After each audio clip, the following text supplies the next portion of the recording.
ఈ దినములకు ఏర్పాటు చేయబడిన వాక్య భాగము కీర్తన గ్రంథము 23వ కీర్తన 6వ వాక్యాన్ని చదువుదాం. నేను బ్రతుకు దినములన్నీయు కృపాక్షేమములే నా వెంట వచ్చును. చిరకాలము చాలు. ఇక్కడ మనకు అవసరమైనటువంటి మాట ఏమిటంటే, నేను బ్రతుకు దినములన్నీయు కృపాక్షేమములే నా వెంట వచ్చును. ఈరోజు అంశం ఏంటంటే క్షేమము. మానవుని యొక్క జీవితంలో క్షేమము కొరకు ప్రతి ఒక్కరూ కూడా ప్రయత్నం చేస్తున్నాం. మంచిగా బ్రతకాలి, నా పిల్లలకి ఏమీ కొదువు లేకుండా, నా జీవితానికి కొదువు లేకుండా మేము మంచిగా ఉండాలని అందరూ తప్పకుండా ప్రయత్నం చేస్తాం. వారి వారి యొక్క పరిధిలో వారి శక్తి వంచన లేకుండా వారి కుటుంబం యొక్క క్షేమం కొరకు, వారి బిడ్డల క్షేమం కొరకు ప్రతి ఒక్కరము ప్రయత్నం చేస్తాం. ప్రయత్నం చేయకుండా ఎవరు ఉండరు కదా. కనుక కొన్నిసార్లు ప్రయత్నాలు సఫలం అవుతున్నాయి, కొన్నిసార్లు ప్రయత్నాలు సఫలము కాలైపోతున్నాయి. ఏది ఏమైనప్పటికీ కూడా ప్రతి ఒక్కరూ కూడా క్షేమముగా ఉండాలని మనందరం కూడా ఆశపడుతున్నాం. అయితే మనం క్షేమముగా జీవించాలంటే మనం ఏం చేయాలి? మనం క్షేమముగా జీవించాలంటే మనము ఏం చేయాలో వాక్యములో నుండి కొన్ని మాటలు నేర్చుకుందాం. మనం క్షేమంగా ఉండాలి, అందరూ క్షేమంగా ఉండాలని ఆశపడుతున్నాం. అయితే క్షేమంగా ఉండాలంటే మనం ఏం చేయాలనేటువంటిది కూడా మనకు ఆలోచన ఉంటే, ఆ క్షేమం కొరకు మనం ఏం చేయవచ్చు అంటే ప్రయత్నము తప్పకుండా మనం చేయవచ్చు. అందుకు వాక్యములో మనకు నేర్పిస్తున్నటువంటి మాట ఏమిటంటే, దావీదేమంటున్నాడు, నేను బ్రతుకు దినములన్నీయు కృపాక్షేమములే నా వెంట వచ్చును. ఈయన వెంట వస్తున్నాయా, ఈయన వెళుతున్నాడా? ఆయన వెంటే వస్తున్నాయి. అంతే. దేవుని పిల్లలకి దేవుని ఆశీర్వాదాలు ఖచ్చితంగా వారు వెంట వస్తాయి. మనం దేవుని బిడ్డలుగా బ్రతకగలిగితే, దేవునితో చక్కని సహవాస సంబంధములు కానీ మనం ఏర్పాటు చేసుకోగలిగితే, నీకు ఎలాంటి కృపాక్షేమములు కావాలో నీ పిల్లలకు, నీ కుటుంబానికి అవన్నీ దేవుడిస్తాడు, అన్నీ దేవుడిస్తాడు. కనుక ఇక్కడ మనము క్షేమంగా జీవించాలంటే ఏం చేస్తే మనం క్షేమంగా ఉంటామో అనేటువంటి విషయాన్ని నేను కొన్ని చెప్తాను, మీరు శ్రద్ధగా వినండి. ఒకటి, మనము యెహోవాను అనుసరించుడు బట్టి మనం క్షేమముగా ఉంటాం. మనము యెహోవాను అనుసరించుడు బట్టి క్షేమముగా ఉంటాం. వాక్యములో నుండి 1 సమూయేలు గ్రంథము 12వ అధ్యాయము 14వ వాక్యాన్ని చదువుదాం. 1 సమూయేలు గ్రంథము 12వ అధ్యాయము 14 వచనం చదువుతున్నాం. యెహోవా యందు మీరు యెహోవా యందు భయభక్తులు కలిగి ఆయన మాటలను విని ఆయనను సేవించి ఆయన ఆజ్ఞలను భంగము చేయక మీరును మిమ్ములను ఏలు రాజును మీ దేవుడైన యెహోవాను అనుసరించిన ఎడల మీకు క్షేమము కలుగును కదా. దేవుని మాటలు మనం ఏం చేయకూడదు, భంగపరచుకోవద్దు. ఎవరు, ప్రజలే కావచ్చు, రాజైనా కావచ్చు, ఎవరైనా కూడా ఎవరి మాట వినాలి? దేవుని మాట వినాలి, దేవునిని అనుసరించాలి, ఆయన మాటను కదా. ఎవరైతే ఆయన యందు భయభక్తులు కలిగి ఆయన మాటలను అనుసరిస్తారో రాజైనా ప్రజలైనా ఏమవుతారంట? వారు క్షేమము కలిగి జీవిస్తారు. హల్లెలూయా. కనుక మనం అనేక సంవత్సరముల నుండి మనం క్షేమం కలిగి ఉండాలని దేవుడు మనతో మాట్లాడుతున్నాడు. మరి దేవుని యొక్క గద్దింపులు కొన్నిసార్లు మనకి గాయాన్ని కలిగించేటట్టుగా ఉండొచ్చు, కోపాన్ని రేగించేటట్టుగా ఉండొచ్చు. అయ్యో, నా తప్పులతోనే మాట్లాడుతున్నాడా అన్నట్లుగా ఒకవేళ నీకు బాధ కలిగించవచ్చు. కానీ అవి నీకు క్షేమాన్ని కలిగించడానికి దేవుడు మాట్లాడుతున్నాడని మనం గ్రహిస్తే, మనం ఏం చేస్తామంటే ఆయన మాటలకు భంగము కలిగించుకోకుండా కోపాన్ని కానీ వ్యతిరేకత కానీ వేరే కానీ మనలో కలగకుండా మనం ఏం చేస్తాం? ఆయన మాటలను అనుసరించేవారుగా ఉంటాం. ఎవరైతే ఆయన యొక్క మాటలను, అది రాజైనా కావచ్చు, ప్రజలైనా కావచ్చు, చదువు ఉన్నవారైనా కావచ్చు, చదువు లేనివారైనా కావచ్చు, ఎవరైనప్పటికీ కూడా ఎవరి మాటలు వినాలి? దేవుని మాటలు వింటే మనకేం కలగదు? భంగము కలగదు, మనకు క్షేమమే కలుగుతుంది. హల్లెలూయా. కనుక మొదటి మాట, మనం యెహోవాను అనుసరించుడు బట్టి మనకేం కలుగుద్ది?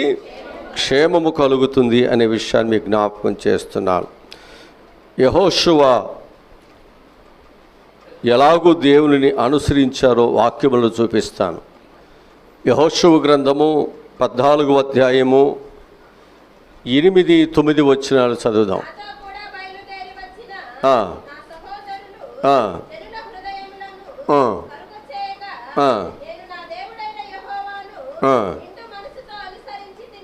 చూసారా?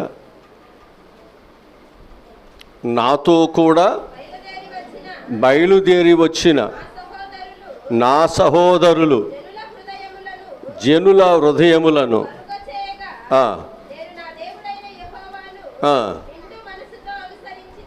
అది ఒకవేళ ఎవరిని అనుసరించిన,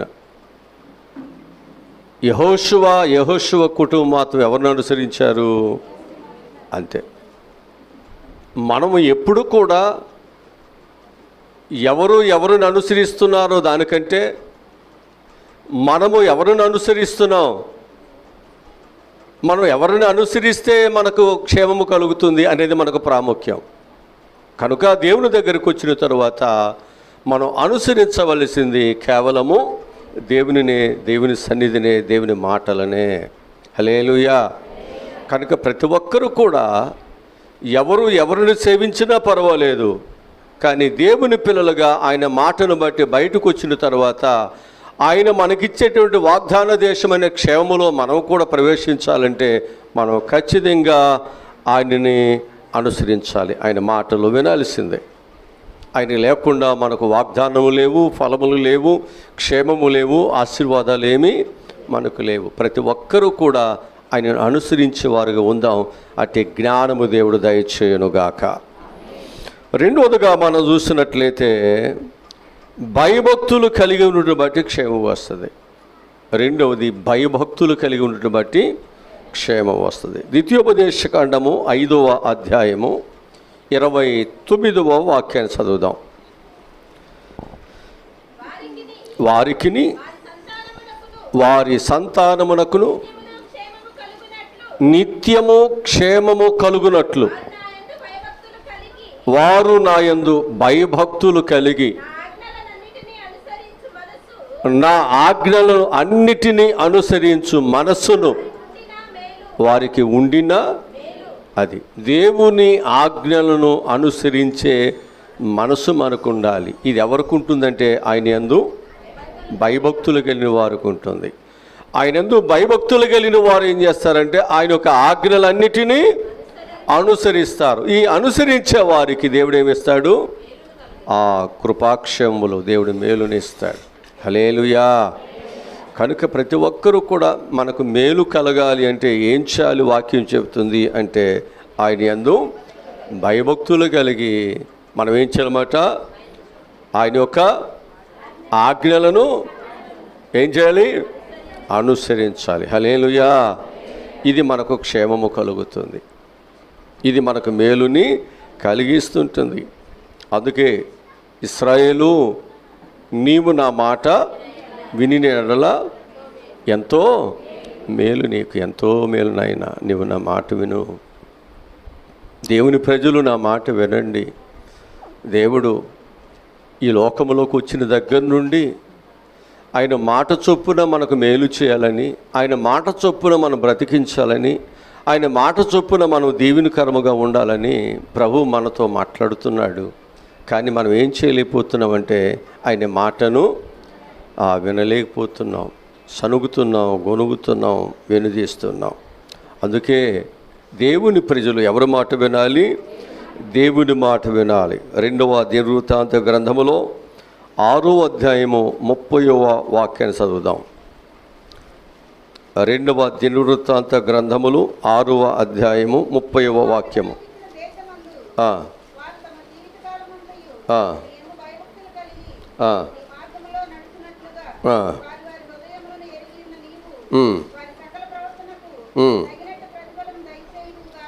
అది వారి యొక్క సకల ప్రవక్తలకు తగినట్లుగా దేవుడేమిస్తాడు? ప్రతిఫలములను దేవుడు దయచేస్తాడని ఇక్కడ వాక్యం చెబుతుంది. ఇక్కడ చెప్తున్నటువంటి మాట మనం ఒకసారి జ్ఞాపకం చేసుకుంటే, నీవు మా పితరులకు ఇచ్చిన దేశమందు వారు తమ జీవిత కాలమంతా నీ యందు భయభక్తులు కలిగి నీ మార్గములలో నడుచున్నట్లుగా వారి వారి హృదయములను ఎరిగి ఉన్న నీవు వారి సకల ప్రవక్తలకు తగినట్లు ప్రతిఫలములను దయచేయుదుగాక.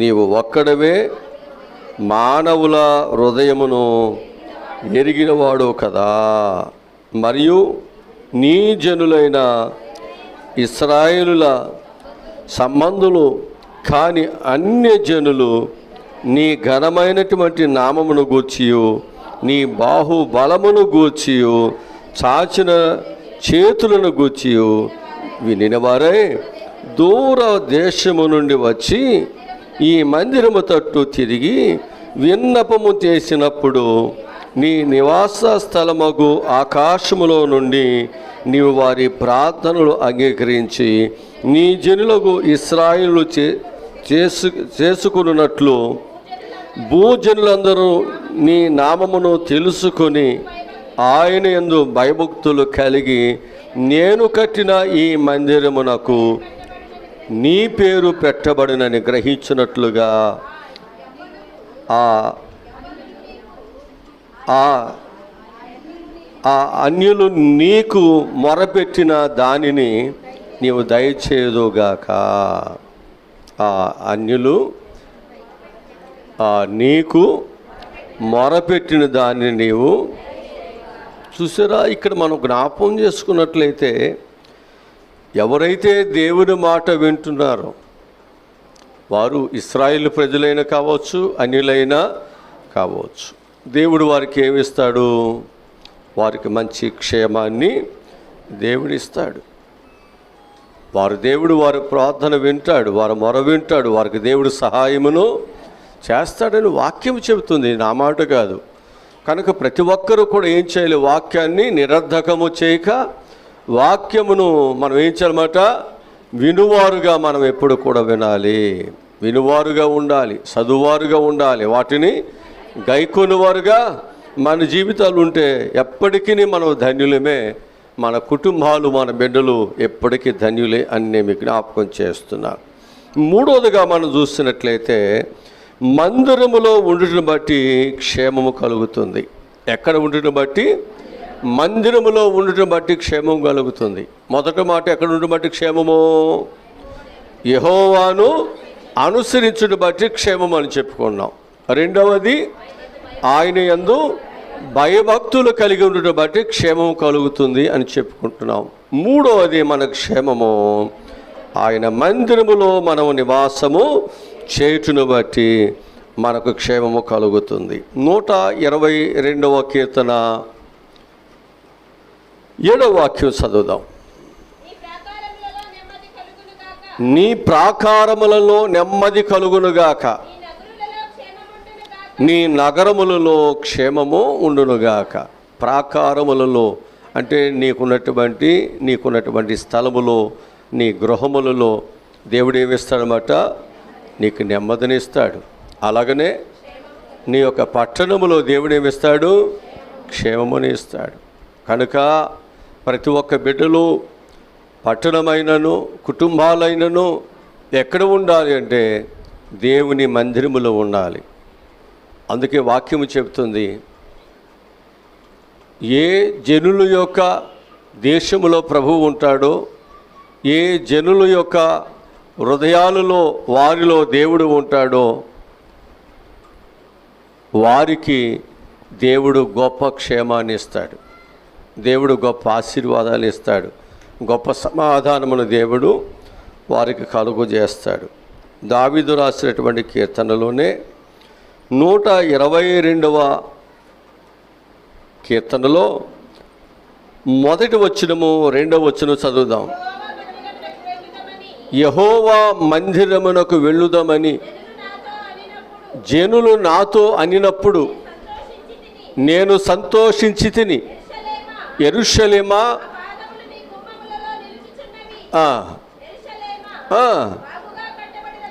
చాలు. ఇక్కడ మనం జ్ఞాపకం చేసుకుంటే జనులంట దేవుని మందిరములోనికి వెళుదామని వారు అనినప్పుడు దావీదు ఏం చేశాడంట? రాజుగారు సంతోషించాడంట, ఆనందించాడంట.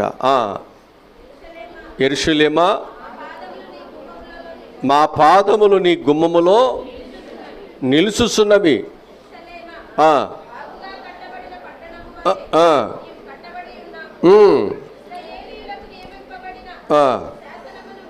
చాలు. ఇక్కడ మనం జ్ఞాపకం చేసుకున్నట్లయితే దేవుని యొక్క ప్రజలు అనేటువంటి వారు దేవుని మందిరములో వారి యొక్క పాదములు ఉండటం బట్టి వారికి క్షేమం కలుగుద్ది. అందుకే అందరూ ఎక్కడికి రావాలి? దేవుని మందిరములోకి రావాలి. ఎవరికి క్షేమం కావాలన్నా, మేలు కావాలన్నా, వారి జీవితాల్లో వారు మంచిగా బ్రతకాలన్నా వారు ఎక్కడికి రావాలంటే వారు ఖచ్చితంగా దేవుని మందిరంలోనికి రావాలి. కొంతమంది వారి క్షేమం కొరకు మంచిగా బ్రతకటానికి దేవుని మందిరమును కంటే చాలామంది లోకానికి వెళ్ళిపోతారు, లోకంలోకి వెళ్ళిపోతారు, పాపంలోకి వెళ్ళిపోతారు, మోసాల్లోకి వెళ్ళిపోతారు, మరి అబద్ధాల్లోకి వెళ్ళిపోతారు, లేకపోతే రకరకాలైనటువంటి దోపిడీలోకి వెళ్ళిపోతారు.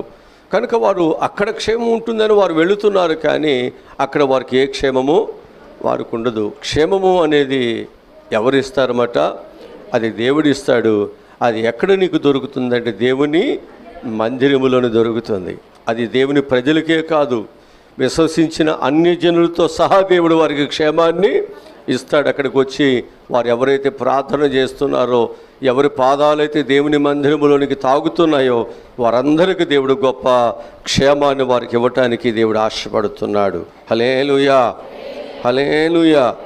4వదిగా మనం చూసినట్లయితే ఆయనను ఏర్పరచుకుని వారికి కూడా క్షేమము కలుగుతుంది.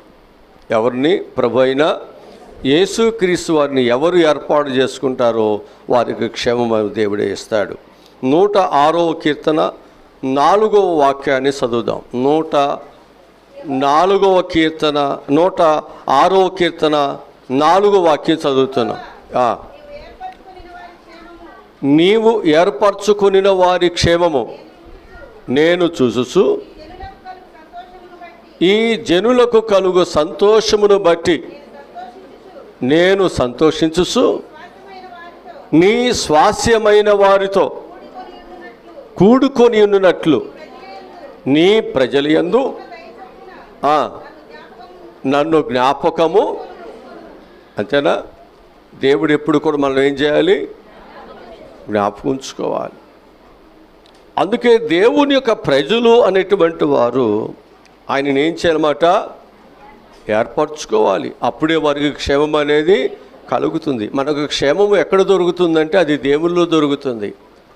ఆ దేవుడు ఎక్కడ ఉన్నాడు అంటే ఆయన నివాస స్థలమైనటువంటి ఆయన మందిరములో ఉన్నాడు కదా.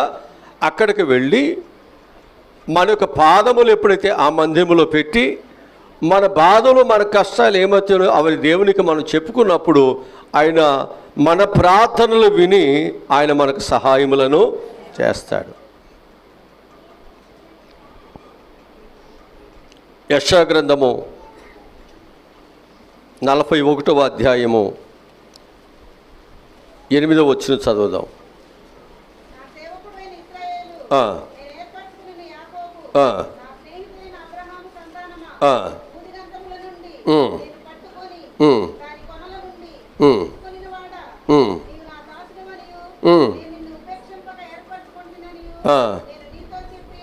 చాలు. ఇక్కడ ప్రభువు ఎలాంటి వాడుగా ఉన్నాడంటే ఆయన ఏర్పాటు చేసుకున్నటువంటి తన ప్రజలకు క్షేమమునివ్వటానికి ఎక్కడి నుండి మొదలుపెట్టాడు? అబ్రహాము దగ్గర నుండి మొదలు పెట్టుకుంటూ వచ్చాడు. నేను ఏర్పాటు చేసుకున్నటువంటి యాకోబు ఇశ్రాయేలు, అబ్రహాము యొక్క సంతానమా, భూదిగంతముల నుండి నిన్ను పట్టుకొని దాని కొనల నుండి పిలుచుకొనిన వాడా, నీవు నా దాసుడువనియు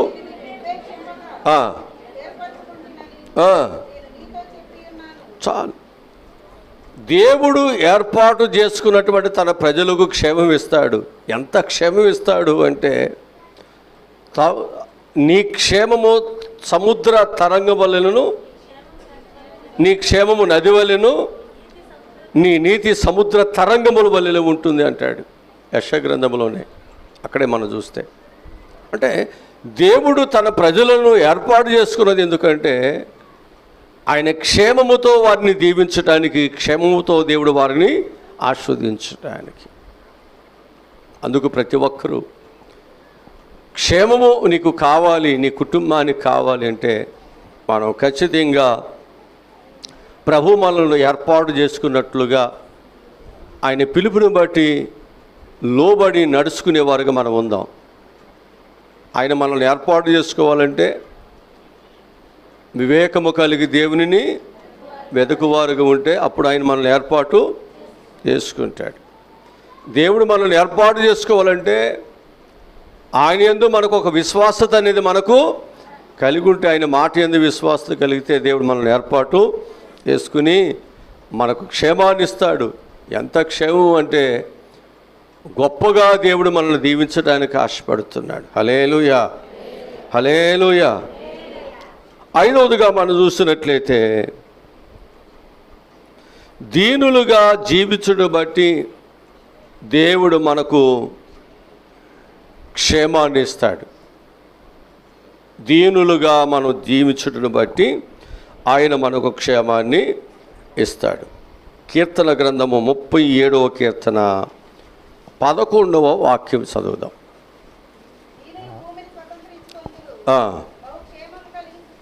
అది దీనులు భూమిని స్వతంత్రించుకొందురు, బహుక్షేమము కలిగి ఏం చేస్తారట తెలుసా నీకు?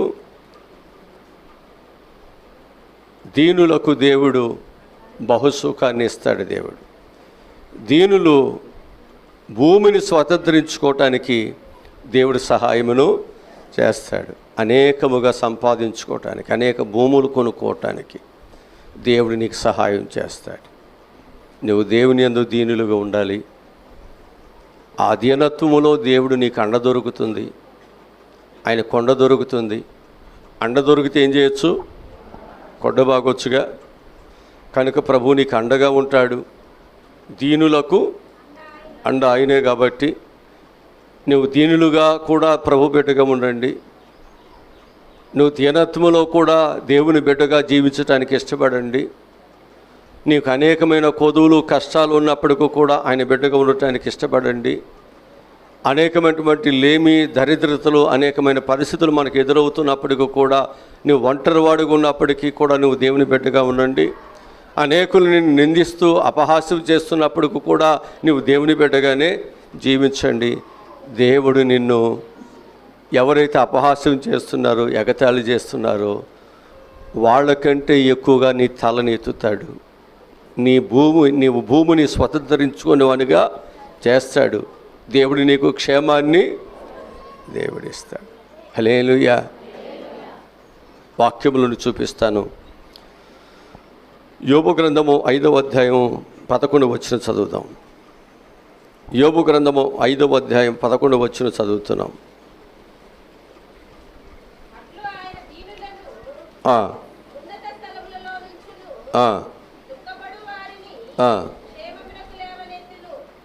దేవుడు ఏం చేస్తున్నాడు?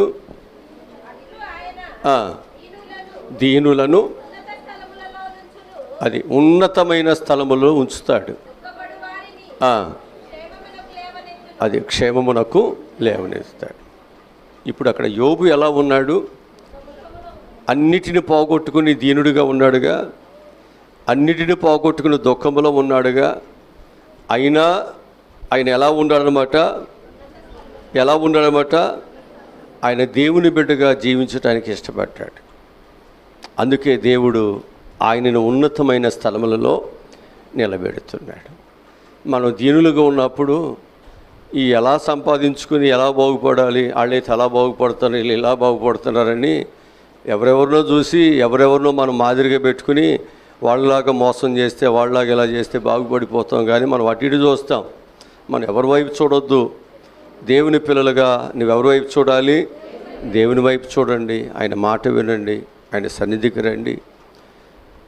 ఈ శ్రమలలో నీ దీనత్వం, ఈ శ్రమలలో నువ్వు పోగొట్టుకున్నవి, ఈ శ్రమలలో నీకు వచ్చిన నింద అవమానం ఏదైతుందో దేవుడు దాని ప్రతిఫలముగా 100 రెట్లు దేవుడు నీకు ఇస్తాడు. నీ తీసుకువెళ్తాడు దేవుడు పైకి. ఉన్నతమైన స్థలంలో దేవుడిని నిలబెడతాడు. సామాన్యముగా కాదండి. ఎంతోమంది ప్రాకులాడుతూ మన కళ్ళ ముందు చూస్తున్నాం. వాళ్ళు ఏం సంపాదిస్తున్నారో మనకు తెలుసు. వాళ్ళు ఏం తింటున్నారో మనకు తెలుసు. వారి బ్రతుకులేంటో మనకు తెలుసు. వారు ఎంత ప్రాకులాడుతున్నా ఏ దినముకు ఆ దినమే తప్ప వారి జీవితాల్లో శాంతి లేదు, సమాధానమే లేని పరిస్థితి. నువ్వు దేవుని యందు విశ్వాసం కలిగి ఉండండి. దేవుని మందిరములోకి రండి. ఆయన మాట వినండి. దేవుడు దీనులకు ఎప్పుడు కూడా అండగా నిలబడతాడు. ఆయన అండతో నువ్వు ఎంత కొండైనా ఎక్కగలవు, ఎంతైనా సంపాదించుకోగలవు, ఎంత ఎత్తుకైనా ఎదగగలవు. దేవుని అండ కావాలి మనకి. దేవుని సహాయము కావాలి. దేవుడు తోడు కావాలి. ఆ తోడు, ఆ నీడ, ఆ సహాయము దేవునికి ఇచ్చేంత వరకు కూడా దీనత్వంలో కూడా దేవుని ప్రేమించండి. కష్టాలలో దేవుని ప్రేమించండి. నష్టాలలో దేవుని ప్రేమించండి. కరువు కాలంలో విధవరాలు తనకున్న కొంచెం పిండిలోనే ఏం చేసింది? దైవజనునికి ఆయన మాట చొప్పున ఏం చేసింది? మొదటి అప్పాన్ని తీసుకువెళ్ళింది. మా పిల్లలు మేము తినక మిగిలింది ఏదో పెడతానల్లా మొదటి అప్పాన్ని తీసుకువెళ్ళి ఇచ్చింది. దేవుని పిల్లలు ఎప్పుడైతే దేవుని మొదటి వానిగా ప్రేమిస్తామో, నీ పిల్లల కంటే కూడా, నీ కుటుంబం కంటే కూడా, నీ రక్త సంబంధుల కంటే కూడా ఎక్కువగా ఎవరిని ప్రేమించాలి? మన దేవునినే ప్రేమించాలి. ఆ ప్రేమ ద్వారా ఆమె కరువు కాలం అంతా క్షేమం కలిగిందా? బ్రతికిందా? కనుక ఒక పేద విధవరాలు ఆ జనులందరిలో కూడా తనకున్న జీవనమంతా దేవునికి ఇచ్చింది. 2 కాసులు వేసినని రాయబడింది. కనుక మన యొక్క జీవితంలో అనేకమైనటువంటి ధ్యాన స్థితులు, అనేకమైన బాధలు, కష్టాలు ఉన్నాయి. జరుగుబాటు లేని పరిస్థితులు ఉన్నాయి. ఏదైనా ఒక సోడాన్ని తాగితే బాగుంటుందే, ఒక అరటిపండుని తిని ఏదో కడుపు నింపుకుంటే బాగుంటుందే, అయ్యో ఏదైనా కొంచెం నీళ్ళైనా దొరికితే బాగుంటుందే, నా కడుపు నింపుకుందాం, చల్లార్చుకుందాం అనేటువంటి స్థితులు మనకు తెలుసు. ఇవన్నీ వాళ్ళకి కొంతమంది తెలియకపోవచ్చేమో, కానీ ఎక్కువ మందికి తెలుసు ఈ బాధలన్నీ. ఈ దీన స్థితిలో మనము ఏ కొంచెం ఆహారము దొరికినా అది మనకు పెద్ద, ఆ రోజు మనకు ఒక పండుగలాగుంటుంది. ఒకవేళ ఉన్నవాడికి ఒకవేళ ఆ భోజనము అతనికి ఒకవేళ ఎక్కసంగా ఉండవచ్చు, అది ఇష్టం లేకపోవచ్చు. అదే పేదవాడికి అది బహు పంచపరమాణముగా ఉంటుంది. అందుకే వాక్యములో మనకు చెప్తున్న మాట ఏమిటంటే,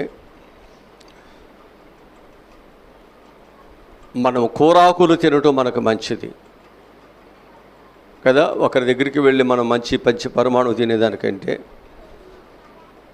మన ఒక మంచి ఆ కూరాకులు మంచిగా తింటే అది మనకు మంచిది చాలు.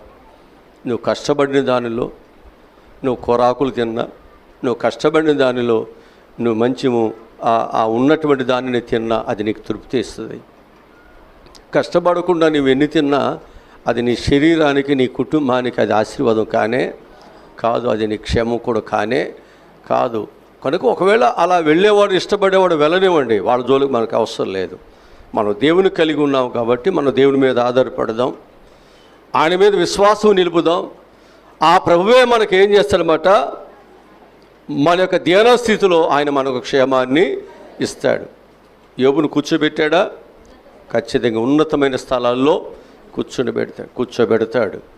దేవుడు తన పిల్లలను, దీనులను దేవుడు పైకి, ఎక్కడున్న వారిని, పెంట కుప్పలలో దీనులుగా ఉన్నవారిని దేవుడు పైకి లేపుతాడండి. ఆయన లేపేదాకా ఆగండి. ఆయన మీ కుటుంబాన్ని వర్ధిల్ల చేసేదాకా విసుగుక నిత్యము ఆయన పాదాల మీద పడి ఏడవండి. ప్రభువే మీకు సహాయం చేస్తాడు. తగిన కాలమందు దేవుడు నీ మొరను విని ఆ దేవుడు ఎంత ఉన్నతంగా దేవుడు ఆశీర్వదిస్తాడంటే, మిమ్మల్ని చూడాలనుకున్న వాళ్ళందరూ తల ఎత్తుకుని చూడాలి. అంత ఎత్తైన స్థలంలో కూర్చొని పెడతాడు.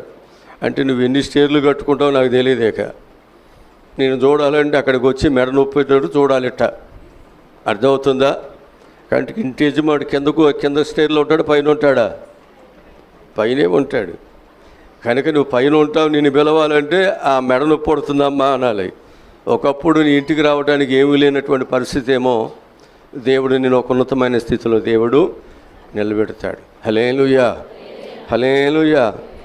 ఆరోదుగా మనం చూసినట్లయితే ఆయన ఆజ్ఞలు గైకొనుట వలన మనందరికి క్షేమము కలుగుతుంది. ఆయన యొక్క ఆజ్ఞలను గైకొనుట వలన మనకు క్షేమం కలుగుతుంది. ద్వితీయోపదేశకాండము 4వ అధ్యాయము 40వ వచనం చదువుదాం.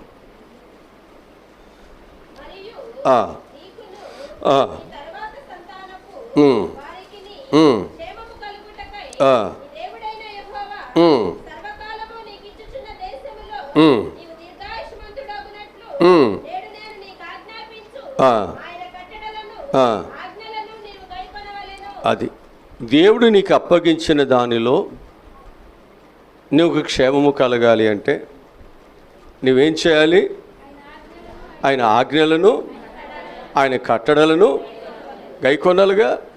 దేవుని పిల్లలు అనేవాళ్ళు దేవుని దగ్గరికి వచ్చిన తర్వాత నీకు క్షేమం కలగాలి అంటే నువ్వేం చేయాలి? మరి ఆయన మాట వినాలిగా, ఆయన ఆజ్ఞలను గైకొనాలిగా. మరి ఇవన్నీ లేకుండా నీకు ఆశీర్వాదాలు ఎలా వస్తాయి?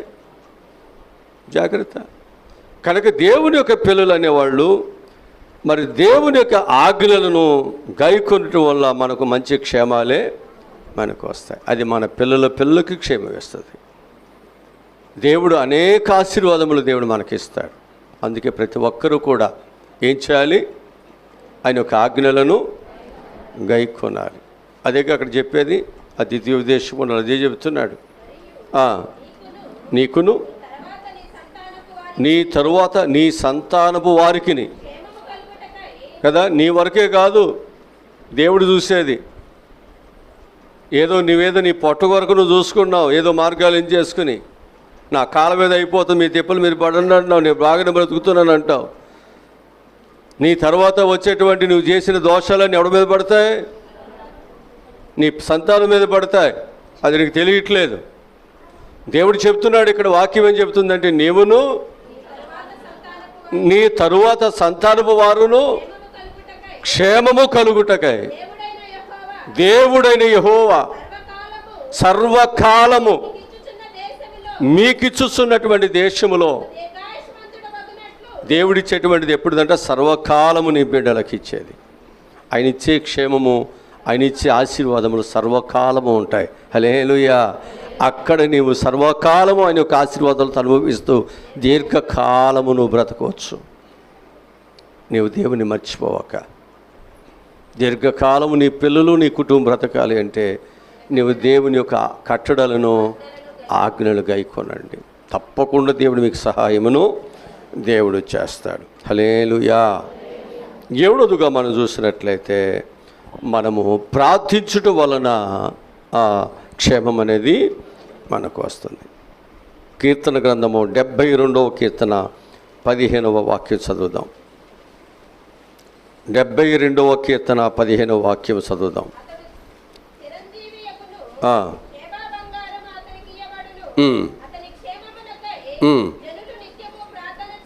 హల్లెలూయా. అతని క్షేమముకై జనులు నిత్యము.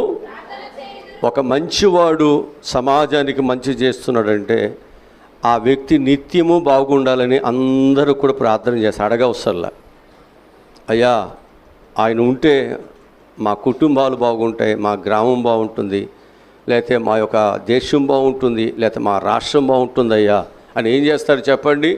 క్షేమము ఇచ్చే వరకు ప్రార్థన చేస్తారా లేదా? చేస్తారా? నిత్యము ఖచ్చితంగా చేస్తారండి. అది డబ్బులతోనో లేకపోతే ఇంకో దానితో వచ్చేది కాదు. ఆ మంచి మనసు నీ ఆపదలలో, నీ కష్టంలో నీకు సహాయపడుతున్నారే, అది నీకు కృతజ్ఞత. బ్రతుకు కాలమంతా కూడా ఆ వ్యక్తి బాగుండాలి, ఆ కుటుంబము బాగుండాలని ఏం చేస్తారంటే నిత్యము ప్రార్థన చేస్తారు. హల్లెలూయా. చదవండి. జనమంతయు అతన్ని పొగుడుతారు. జనమంతయు అతన్ని ఏం చేస్తారు? పొగుడుతారు. అతని క్షేమంగా ఉండాలయ్యా. మరి మనకు దోర్క విధవరాళ్ళకి ఏం చేసేది? దోర్క ఏం చేసేది? అంగిలి గుట్టించింది. దోర్క ఏమైపోయింది? చనిపోయింది. మరి విధవరాళ్ళందరూ వచ్చి కూడా ఏం చేశారు? ఆమె కొరకు ప్రార్థన చేశారా లేదా? అయ్యా బ్రతికినప్పుడు ఇలా ఉందయ్యా, ఇలా ప్రేమ చూపించింది, ఉన్నప్పుడు ఈ విధంగా మాకు సహాయము చేసిందయ్యా, చేసిందా లేదా? మరి వారందరూ ఏడవగా ప్రార్థన చేయగా దేవుడు ఏం చేశాడు? ఆమెని బ్రతికించాడు. చూసారా?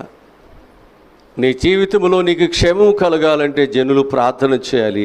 జనులు నీకు ప్రార్థన చేయాలంటే నీ జనులకు మంచిని చేయి వ్యక్తిగానే ఉండాలి. హల్లెలూయా. కనుక మనం ఎప్పుడు కూడా మనం ప్రార్థన చేసే మంచి వ్యక్తులుగా ఉందాం. జనుల కొరకు, అనేక కుటుంబాల కొరకు, అనేక వ్యక్తుల కొరకు. ఈ ప్రార్థన వలన అనేక కుటుంబాలకు ఏం కలుగుద్ది? క్షేమం కలుగుతుంది, మేలు కలుగుతుంది అని చెప్పి నేను మీ అందరికి కూడా మనవి చేస్తూ ఉన్నాను. ఇక్కడ మనం జ్ఞాపకం చేసుకుంటే పౌలు అతడు ప్రార్థించగా దెస్సలోనిక సంఘానికి క్షేమము కలిగిందంట. ఎవరు ప్రార్థిస్తున్నప్పుడు? పౌలు ప్రార్థన చేస్తున్నప్పుడు దెస్సలోనిక సంఘానికి ఏం కలిగింది?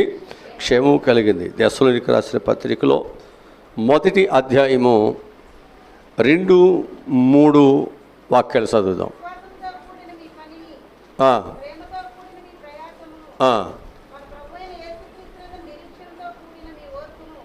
నిరీక్షణతో కూడిన ఎక్కడ?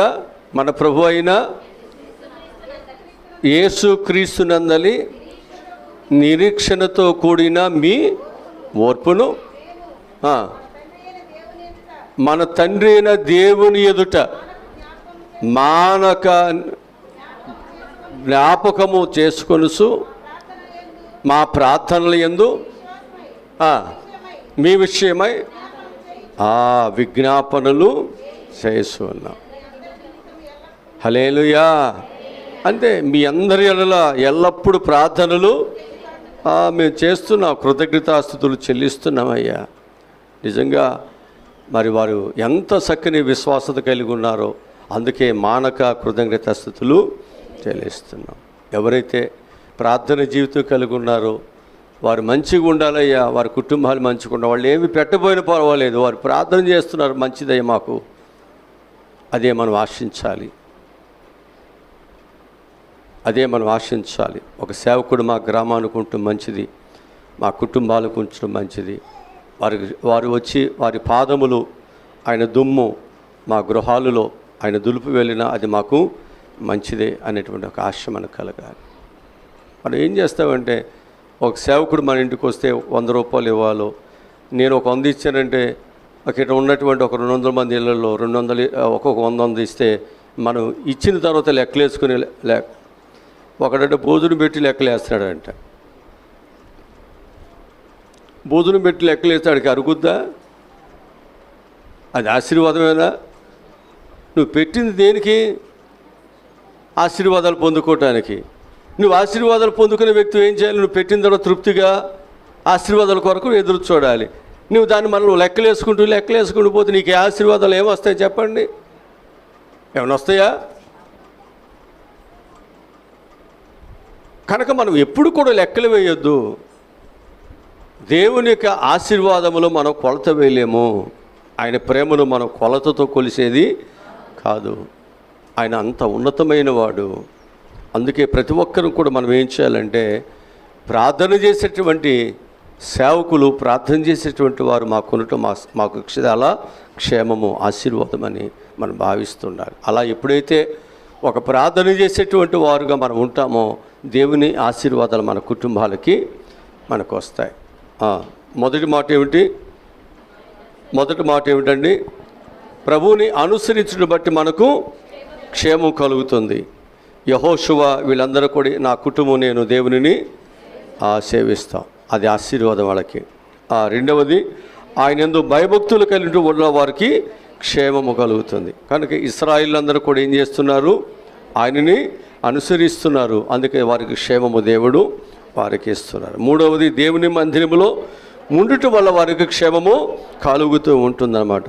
కనుక యాకోబు దేవుడు ఏర్పాటు చేసుకున్నటువంటి ప్రజలు ఆయన యొక్క మందిరములో ఉంటుని బట్టి వారి క్షేమము. జనులందరూ కూడా దేవుని మందిరంలోనికి వెళదామన్నప్పుడు వారి పాదములు దేవుని మందిరములో నిలుపుతున్నప్పుడు వారికి ఏం కలిగింది? వారికి సంతోషము, క్షేమం అనేది దేవుడు వారికి అనుగ్రహిస్తూ ఉన్నాడు. నాలుగవది, ఆయనను ఏర్పరచుకుని బట్టి, ఆయన ఏర్పాటు చేసుకోవటం బట్టి, మనము ఆయన కాదు, ఆయనే మనలను ఏర్పాటు చేసుకుని బట్టి మనకు దేవుడు ఏమి ఇస్తాడు?